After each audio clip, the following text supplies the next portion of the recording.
Hello, welcome back to my channel where today I'll be upcycling some old clothes into a Pinkie Pie cosplay because I just think Pinkie Pie is really cute and deserves to be cosplayed. So this is the base clothing that we're working with for this project. Both these pieces are from Primark and I got them when the Barbie movie came out. I do wear them but I tend to wear them as pajamas, so I feel like they could definitely be better utilised as cosplay pieces. They're also just the perfect colour to be a Pinkie Pie cosplay and I've wanted to cosplay her for a really long time, so I think it's finally time to do that. Starting out with the base jumper, I decided to crop it just because I feel like this jumper doesn't really flatter me very well. The band at the bottom just sits on my hips really weirdly, so I feel like I should just get rid of it and start over for this cosplay. Also, I'm hoping this means that I can wear this jumper outside of cosplay because I don't think Pinkie Pie's logo is very obvious, to the point where people will assume it's cosplay. It can just be a My Little Pony merch piece. So I think making this a little bit more flattering for myself personally works well for that aspect as well. Moving on to adding the actual Pinkie Pie elements to this cosplay, I decided to put a cutie mark right on the chest. I did this also for my Fluttershy cosplay and I think it just works really well for having it being really obvious and also a little bit more flattering than having it on your thigh. So I started out by making a template out of paper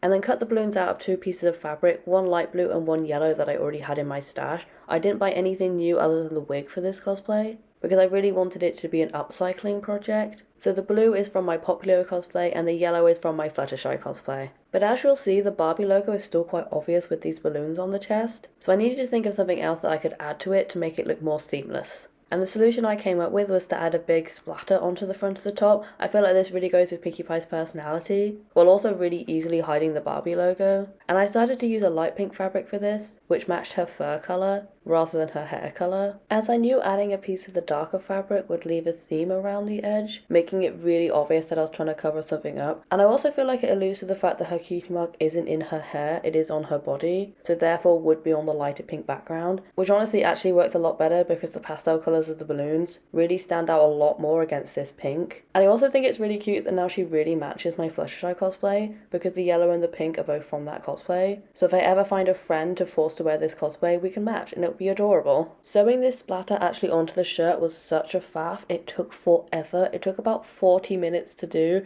which is really surprising because it honestly wasn't that big. It was just so fiddly and annoying to do, and the fabrics didn't really like each other all that much because they are completely different. One is really fluffy and the other one is just a regular jumper fabric, like a really thin plasticky fabric. So they really didn't want to play well together, but it did work out in the end and I do think it looks really cool. I just don't know whether I would do something of this shape again, just because I don't have the patience for it. I don't understand how people do this sort of thing all the time. Like, I see a lot of furries with spots all over their suit. I cannot imagine how annoying that is to do, because fluffy fabric is the worst fabric to work with, and there's so many intricate details, and it always comes out looking so perfect. Honestly, fursuit maker skills are just unmatched. It is incredible. While sewing on the splatter, I realised that the bottom edge was actually fraying quite badly and leaving little pieces of fabric all over the place. So I decided to do a double rolled hem on the bottom of the shirt just to make it a little bit more wearable and hopefully stop it from fraying. And then I was finally onto my final step of the jumper, which was sewing on the balloons. It was so nice to see this all coming together and looking exactly how I wanted it to.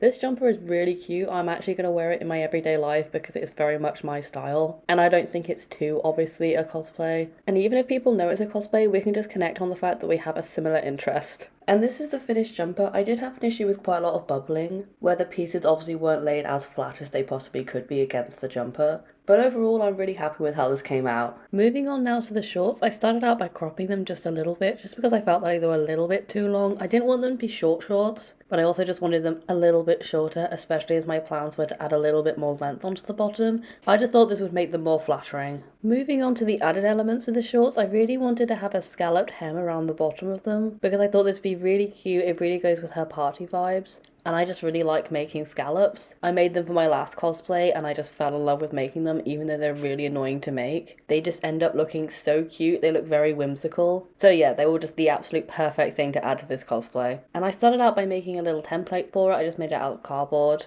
And then I outlined this template directly onto the fabric I was going to use, which was the same blue fabric as before. I decided on using the blue because I know there's more blue in her cutie mark, so I thought it would make sense to have blue on both legs as well. The next step was carefully sewing along the lines that I just drew, as these scallops are actually made up of two pieces of fabric on top of each other, so they do need to be sewn to actually work correctly. I'm pretty sure you could probably make them without any sewing if you used a fabric that didn't fray a lot, but this one tends to fray and I also like the look of it when it's sewn together. I really tried to make it as neat as possible. They are quite messy, to be honest, but they get completely hidden when you turn the fabric the right side out, so I don't think it really matters that they're too messy. It still ended up working. It wasn't so messy that it wasn't even possible to make it look nice. Just don't look too closely at them. Definitely could have done a better job at these. Next, I cut off the excess fabric, turned it the right way out and ironed it flat. Last time I did this, I sewed it flat, but this time I decided to do it with an iron just so I didn't have those lines on it. And I also thought this would make the process quicker, but I think it probably took about the same amount of time because I had to really press down on the fabric to try and make it as sharp as possible. So while the sewing machine is very fiddly, the iron also takes a lot of patience.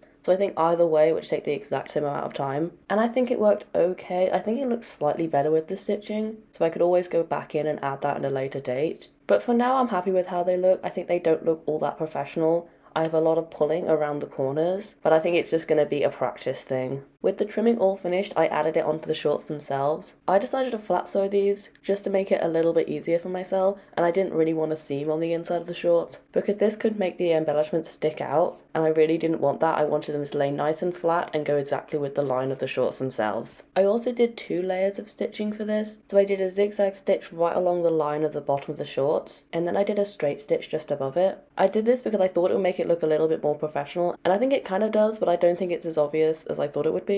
So it doesn't really stand out as an element that I purposely put there. Moving on now to covering up the Barbie logo on the shorts, I decided to go for a yellow balloon for this, as it matched the rest of the cosplay and also brought her cutie mark down onto the legs. Because while I thought the frills were really cute and I probably would have left them if there wasn't a logo there, I think it works quite well to have a matching element on both the top and the shorts. As you can see, just like with the top, the balloon didn't fully cover the logo, and I didn't want to make it any bigger because I wanted it to be the exact same size as it was on the shirt. So instead I decided to add a border to it, which I did with the same pink fabric I used for the t-shirt. This way both pieces would match a little bit more, and it also just makes the balloon stand out, which I don't think is a bad thing. With the balloon all cut out, I then sewed it all together. I started off by sewing the yellow piece onto the pink piece, just to make things a little bit easier down the line because I knew there would be a lot of fabric to go through later on, and I really wanted to avoid putting too many layers of fabric through my machine because I don't want to damage it in any way. And then I obviously went and added this patch to the shorts directly. This was incredibly fiddly just because it's going on the leg of a short. It means it's quite a small gap to fit into the machine, and also I really didn't want to sew through the pockets by mistake. I was very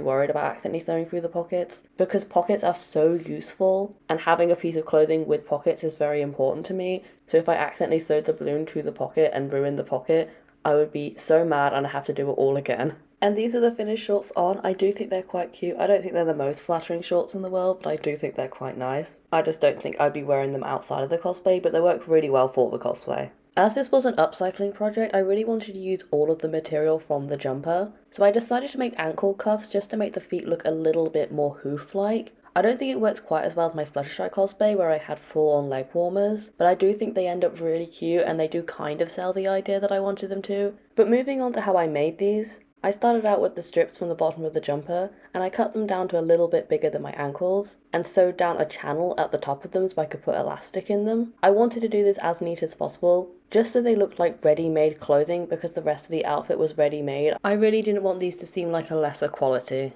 Next, I added in the elastic. I really struggle with this step every single time I do it. This time I did it with a safety pin just so I had something to grab when I was pulling it through. It definitely works so much better than trying to feed it through without anything to hold on to, but it's just so fiddly. I don't know if I make the channels too small. If you have any advice on this, please leave it down below in the comments because I really do need some. With the elastic all fed through, I then folded down the edges and sewed them flat. I didn't want to do anything fancy with this, I just wanted to keep the elastic very much in place. And then to make the cuffs actually wearable, I just did an invisible stitch to attach the two sides together. If you want to learn how to do this stitch, I would recommend looking it up because it is a little bit complicated to wrap your head around. But once I got going, it was really easy to do. I've never actually done this stitch before and it worked really well. I tried to do it in stages and pull the string quite taut as I was going, just because I was worried about the thread snapping if I left it all the way to the end, and it worked really well. I would highly recommend this if you're doing this sort of project because it saves you from going through loads of fabric, especially if I did this by machine. My machine could not handle this, it's just too thick, so I'm really glad I did this option because I feel like it makes them look quite professional in the end. And these are the cuffs on. I just think they look really cute and they really add to these shoes to make them look more like hooves and go more with the cosplay. The final element of this cosplay was obviously the wig, because I don't have hair that's anywhere near Pinkie Pie's hair. And this is the only thing that I bought new for this project because I didn't have any wigs that came anywhere close to what I wanted. And this is it out of the box. I probably could have left it as is, to be honest, if I just sweep the fringe over and put some clips in it. But I really wanted to cut the fringe to make it a little bit more wearable. So to cut the fringe, I started out by just hacking off the extra length just to get it out my eye so I could actually see what I was doing. And then I decided to tie up the top layer of the fringe, mainly because last time I was cutting a wig, I realised that the underneath layer was always ending up slightly longer than the top, mainly because these wigs are so thick, and my scissors just aren't really made to be cutting plastic, they're actual hair scissors. So this way I could get the top layer a little tiny bit longer than the underneath layer to make it look a little bit flatter and a little bit more even. And once I got it very even and I got it to the length I wanted, I went in and just kind of hacked upwards into the fringe to make it look a little bit more natural. Obviously it's not going to look that natural because it's a very shiny plastic wig, but I tried my best to even it out, make it look as natural as possible, and to make it look as good as possible. To add a more Pinkie Pie look to this wig, I actually turned to my Furby because my Furby has all of these little tiny clips in it, which definitely look like sprinkles, which I feel like really goes with Pinkie Pie's character. So I just borrowed them from the Furby for this look and I just put them into my fringe, and I really do think it makes this wig look definitely like Pinkie Pie, even without the cosplay on. And this is the wig all finished. I really do think it's the cherry on top of this cosplay, and I'm so excited to show you the final result.